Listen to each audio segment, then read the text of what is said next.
Olá, esse roxo é bem proposital, que é para homenagear os nossos amigos bibliotecários, do qual eu faço parte também. Afinal, minha formação, poucos sabem, é em História e em Biblioteconomia. Hoje, 12 de agosto, dia do bibliotecário, eu quero homenagear todas essas pessoas, certo? Professores, ex-professores, amigos, etc.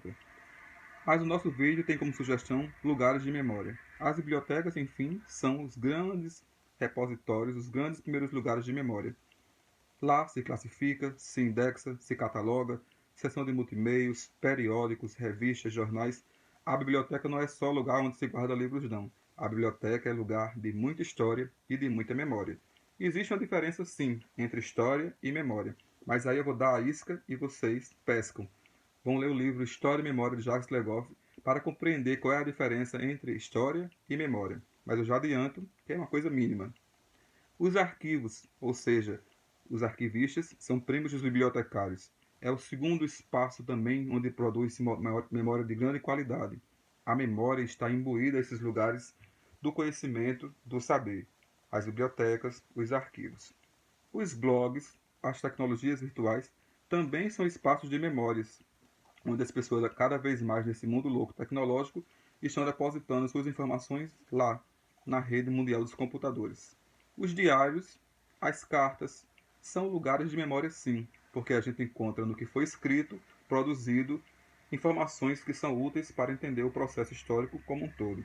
Se pensar um autor que eu estudo e que eu gosto muito, eu já disse aqui várias vezes, sou fã, Lima Barreto, ele amava escrever, ele amava produzir cartas, crônicas, que foi compilado depois virou livro, e ele era um amante desses objetos que são guardiões do ofício da memória.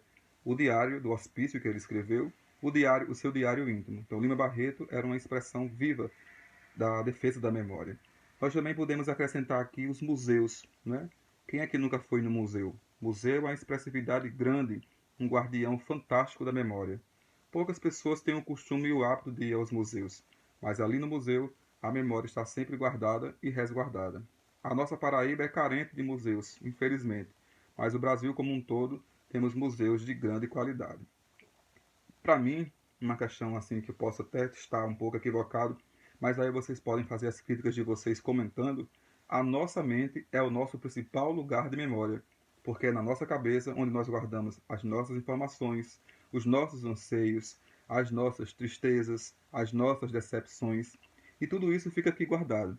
Racionalmente nós sabemos como utilizar, separar o joio do trigo, separar as emoções das razões. Ou seja, a nossa mente, a nossa cabeça é um lugar privilegiado de memória, sim, talvez o lugar mais fantástico.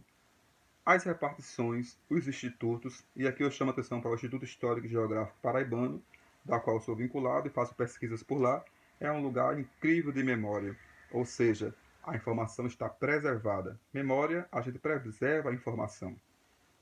E ainda os lugares sociais que a gente frequenta, uma praça, uma praia, um bar, um rio, enfim, a gente vai em determinado lugar e diz: ó, oh, aqui eu vivi uma experiência boa, virou memória histórica.